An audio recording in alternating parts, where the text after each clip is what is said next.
دل کیسے بدلتے ہیں اور دل میں میلا پن کیسے آتا ہے. اور بڑا اچھا ویلڈ سوال ساحر بھائی. اللہ تعالیٰ اس کوشش کے ذریعے ہم لوگوں کو اللہ بدلنے کی کوشش عطا فرمائے اور ہمارا دل بدل جائے. ایک بچہ ہے جس نے ابھی بولنا سیکھا ہے, اور آپ سب سائنس کے اسٹوڈنٹ ہیں, ہم جانتے ہیں کہ بچپن میں جب ماں کے رحم میں بچہ آتا ہے تو وہاں سے لرننگ پروسیس شروع ہو جاتا ہے.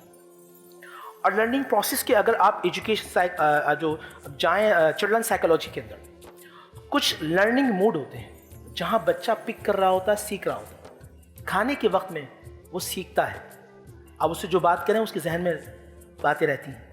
جب وہ ٹریولنگ کر رہا ہوتا ہے ماں باپ کے ساتھ تو لرننگ موڈ میں آتا ہے, وہ چیزیں دیکھ رہا ہوتا ہے اور بتا رہا ہوتا ہے. یہاں بچہ کوڑا کاغذ ہوتا ہے.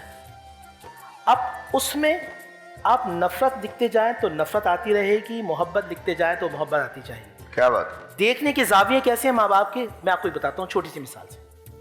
اگر میں بچے کو نفسیاتی دباؤ میں لاؤں, مغرور کر دوں تکبر میں, تو ماں باپ کر رہے ہیں اسے بچپن سے. اس کی چلڈرن سائیکالوجی کے اندر غرور ماں باپ اس کے دل میں ڈال رہے ہیں. کیسے؟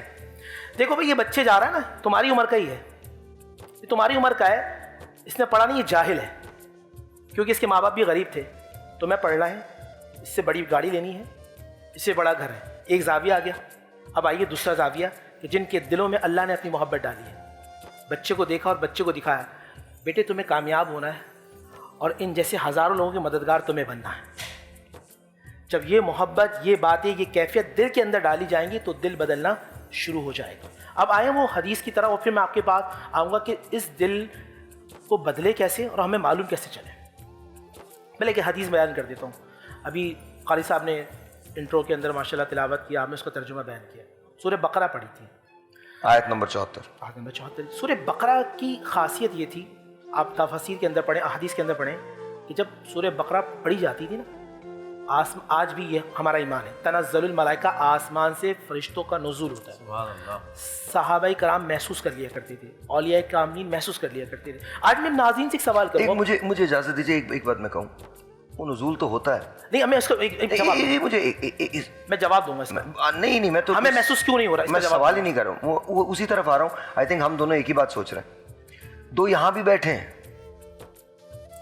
کیا ہیں نزول کے منتظر, تو آپ بعد میں رہیں گے, پہلے جو یہاں ہیں انہیں تو فیصلہ کرنا دیجیے. جی سر بھائی, صحابہ کو محسوس ہو جاتے تھے, ہم اولیاء کاملین. مجھے ابھی آپ نے انٹرو میں ایک بات بڑی پیاری کی تھی بریک میں, کہ یار بھائی آج کے زمانے کی بات کرنا, کیونکہ میں اس زمانے میں رہتا ہوں, میں بدلنا چاہتا ہوں. یہ آپ کا تھا, مجھے خوشی آپ کے اس گمان سے, اللہ اس گمان کی لاج رکھے. آمین. اچھا ساحر بھائی, آج بھی قرآن کے مطابق فرشتوں کا نزول ہو رہا ہے, ہمارا ایمان ہے, ہمیں وہ کیفیات کیوں نہیں آتی؟ اچھا ہر ایک پر نہیں ہے معاملہ. کبھی کبھی قرآن پڑھ رہا ہے بندہ اور آپ کے رونگٹے کھڑے ہو گئے, قرآن کی نعت پڑھی جا رہی, آپ کے آنکھوں سے آنسو آنا شروع ہو گئے, تو اس کا مطلب اللہ کا سلام آپ پہ اتر چکا ہے. وہ کیفیت کیوں نہیں بدل رہی؟ اب میں اس سوال کی طرف آتا ہوں. ایک حدیث سے میں نے آپ کو بیان کر دیا. سر یہاں آپ ایک من مشک و عنبر رکھتے ہیں, یا جو خوشبو آپ پسند کرتے ہیں وہ آپ رکھ دیں, ایک من یا اس سے بھی زیادہ. اور میری ناک میں شدید نزلہ ہوں, آپ ماشاءاللہ ڈاکٹر بھی ہیں, شدید نزلہ ہوں, میری ناک بند ہو, تو کیا میں اس خوشبو کو محسوس کر سکتا ہوں؟ نہیں. کیوں نہیں کر سکتا؟ بیکاز ظاہر رکاوٹ ہے. تو خوشبو کا نقصان اس میں, یا خوشبو خراب ہے؟ نہیں, آپ کہیں گے نہیں آپ کی ناک میں نزلہ. بھائی جس طرح ناک میں نزلہ گر جائے تو خوشبو محسوس نہیں ہوتی, اسی طرح گناہوں کا نزلہ گر جائے تو دل میں اللہ کی رحمت محسوس نہیں ہوتی.